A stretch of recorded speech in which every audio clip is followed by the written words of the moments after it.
Hello everyone, welcome to my YouTube channel.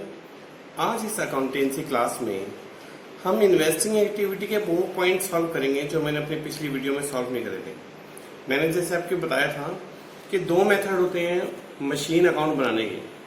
एक वो जिसमें लिखा हो डेप्रिसिएशन ड्यूरिंग द ईयर लिखा होता है, एक वो क्वेश्चन होता है जिसमें वो पॉइंट नहीं लिखा होता।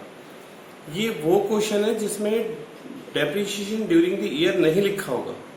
आपको वो क्वेश्चन कैसे सॉल्व करते हैं, ये दोनों वीडियो जो मैंने पिछली वीडियो बनाई थी और जो ये वीडियो है, दोनों वीडियो जब हम कैश फ्लो के बहुत बड़े बड़े क्वेश्चन करेंगे तो ये सारे पॉइंट उनमें यूज होंगे।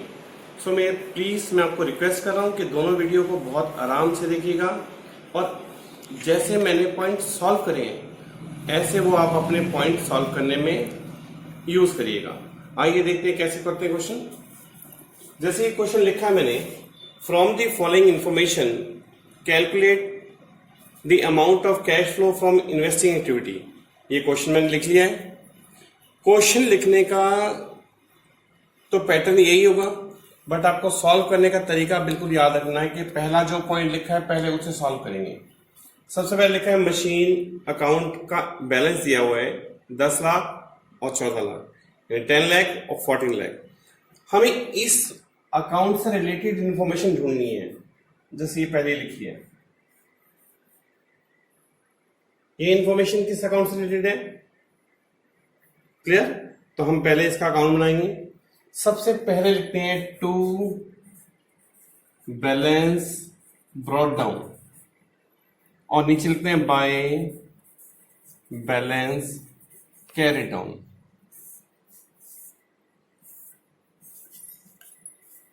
अगर आपको ब्रॉट डाउन में वैल्यू लिखनी हो, यहां जो वैल्यू लिखनी होती है, जो ब्रॉट डाउन में ही वैल्यू लिखनी होगी, बस आप ध्यान रखिएगा कि जो ब्रॉट डाउन में वैल्यू लिखते हैं वो कैसे लिखते हैं। देखिएगा,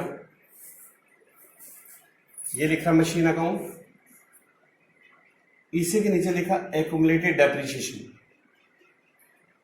आप जब भी वैल्यू लिखेंगे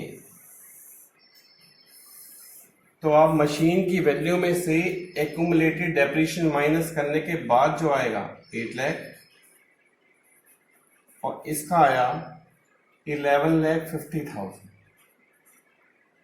मैंने क्या करा, इसमें मशीन अकाउंट में से एक्यूमुलेटेड डेप्रिसिएशन माइनस कर दिया और जो वैल्यू आई है 8 लाख वो मैं लिख रहा हूं यहां पे।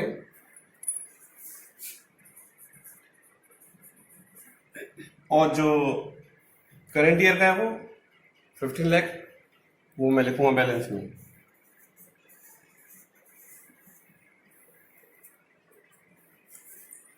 आप लोग भी वैल्यू ऐसे ही लिखिएगा, मशीन की वैल्यू में से डेप्रिसिएशन एक्यूमुलेटेड माइनस करने के बाद जो आए वही बैलेंस लिखिएगा। इसे लिखने से दो अकाउंट बनने से आप बच जाएंगे, आप एक अकाउंट से ही आंसर निकाल लेंगे। अब ये मैं लिख लिया। अब मुझे नीचे इन्फॉर्मेशन दी है, during the year a machine जिसकी कॉस्ट 1 लाख रुपए थी, यानी जिस मशीन की वैल्यू 1 लाख रुपए थी, कॉस्ट लिखा है एक्यूमुलेटेड डेप्रिसिएशन देयर ऑन 40,000, 40,000 उस पर डेप्रिसिएशन लग चुका। तो इसकी जो वैल्यू बची वो कितनी बची है, 60। ये 60,000 की चीज सेल हो रही है 40,000 में, 40,000 में सेल हुई है। अगर आपके पास 1 लाख की मशीन हो, उस पर 40,000 डेप्रिसिएशन लग जाए और वैल्यू बची 60,000, 60,000 की चीज अगर हम 40,000 में बेच देते हैं तो हमें 20,000 रुपए का लॉस हो जाएगा। आपको ये सारी इंफॉर्मेशन कैसे लिखते हैं? जो लॉस है मैंने आपको बताया था वो बाई में आता है, बाई पीएल के नाम से, और लिख देते हैं लॉस ब्रैकेट में। इसकी अमाउंट है 20,000। जो डेप्रिसिएशन लगा है, ये एक तो ये वाला डेप्रिसिएशन और एक जो इसका डिफरेंस है, इसका डिफरेंस है 50,000 रुपए। देखिए बड़ा है, पिछले साल 2 लाख था, आज के डेट में 2,50,000 है। 50,000 ये वाला और 40,000 ये वाला, टोटल हो गया 90,000 बाय डेप्रिसिएशन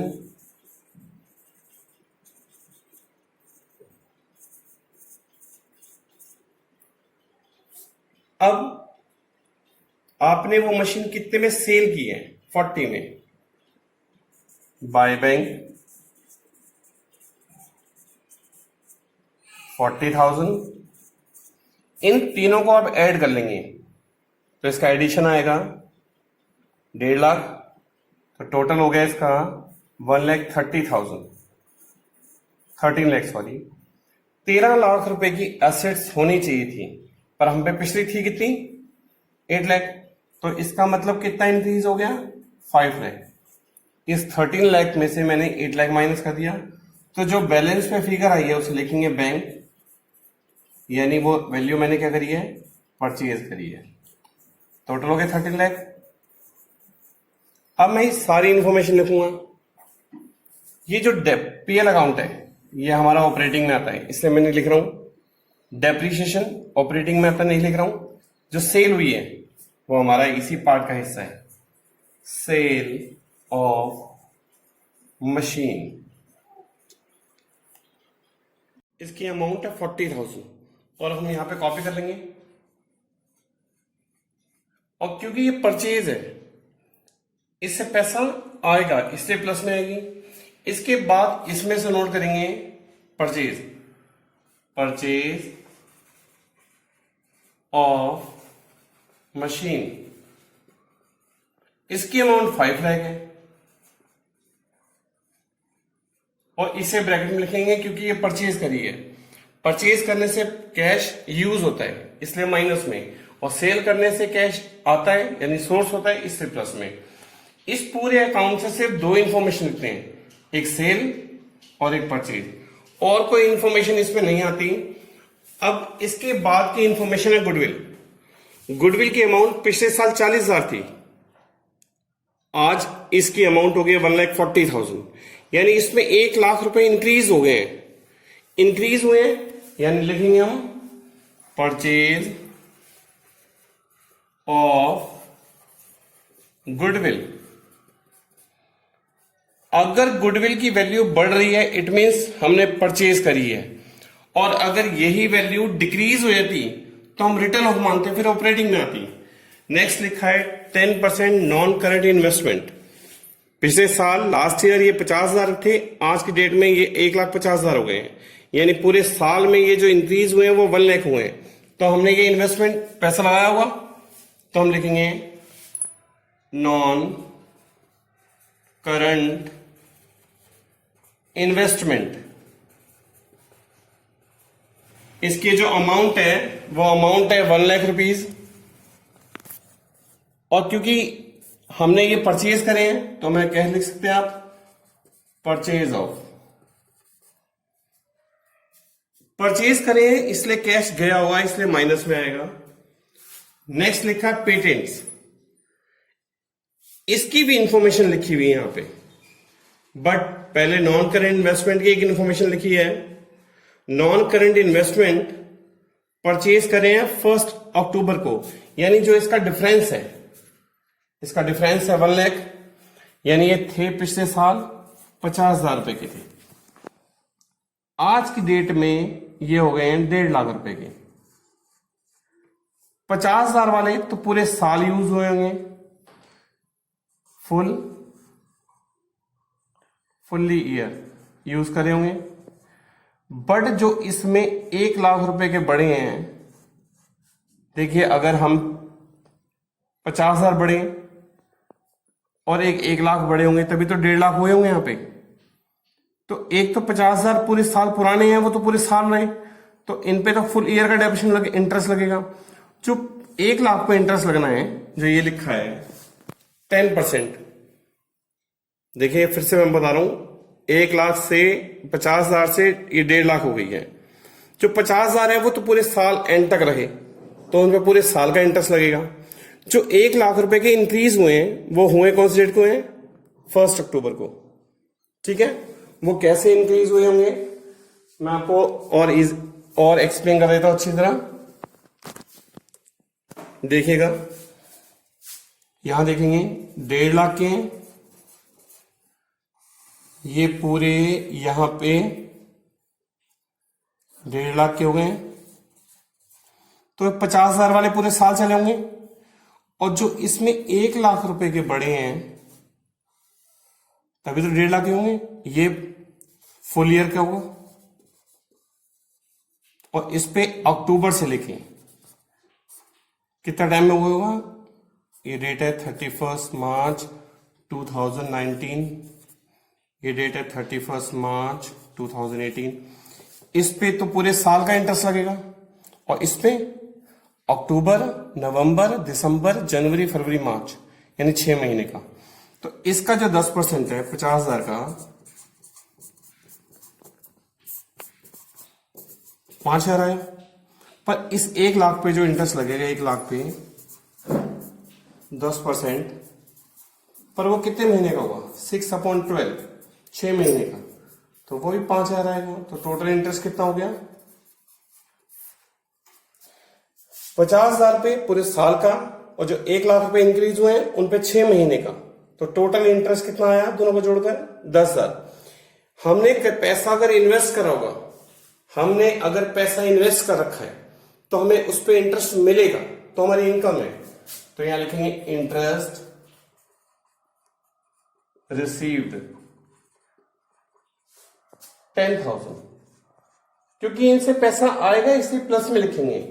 ये एडिशनल इंफॉर्मेशन अगर किसी क्वेश्चन में लिखी हो तो ऐसे ट्रीट करिएगा आप लोग। इसके बाद लिखा है पेटेंट्स। अब क्योंकि उसकी भी इंफॉर्मेशन दी हुई यहां पे, तो उसका अकाउंट बनेगा एक, देखिए कैसे बनता है। ये बिल्कुल सेम वैसे ही बनेगा जैसे मशीन अकाउंट बना था। पेटेंट्स, पेटेंट्स की वैल्यू जो गिवन है वो गिवन है लास्ट ईयर की 1 lakh to balance brought down और बाय बैलेंस कैरी डाउन। देखिए लास्ट ईयर की जो वैल्यू दी है वो कितनी है, 1,00,000 रुपए। पिछले साल की वैल्यू यहां लिखते हैं हम लोग, जैसे मशीन अकाउंट में लिखी थी, और जो करेंट ईयर की वैल्यू है वो हम लिख देंगे यहां पे 50,000। क्लियर। अब आप नीचे पॉइंट पढ़ें, patents having a book value 80,000 was sold rupees 50,000, यानी 80,000 रुपए की एसेट्स 50,000 में सेल हुई है। तो हमें जो प्रॉफिट हुआ है वो कितना हुआ होगा, ऑब्वियसली लॉस हुआ है ना। देखिए 80,000 की एसेट्स अगर हम 50,000 में सेल कर रहे हैं तो हमें 30,000 रुपए का लॉस हो रहा है, और लॉस आएगा बाय पीएल के नाम से, लॉस 30,000। और जो सेल हुई है वो कितने की हुई है, 50,000 की। सेल्स बाई में आती है, बाई सेल्स को लिखते हैं बाय बैंक, ब्रैकेट लिख देंगे सेल,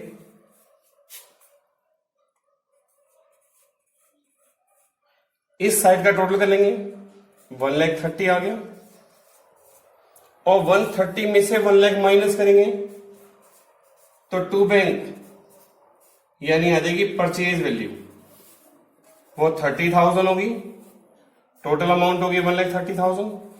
अब आप लोग बताइए इसमें हम कौन कौन सी इंफॉर्मेशन लिखेंगे। एक मैंने आपको बताया था पीएल अकाउंट कहीं नहीं आता क्योंकि ऑपरेटिंग में आता है। जो सेल हुई है वो लिखेंगे sale of non sale of patents.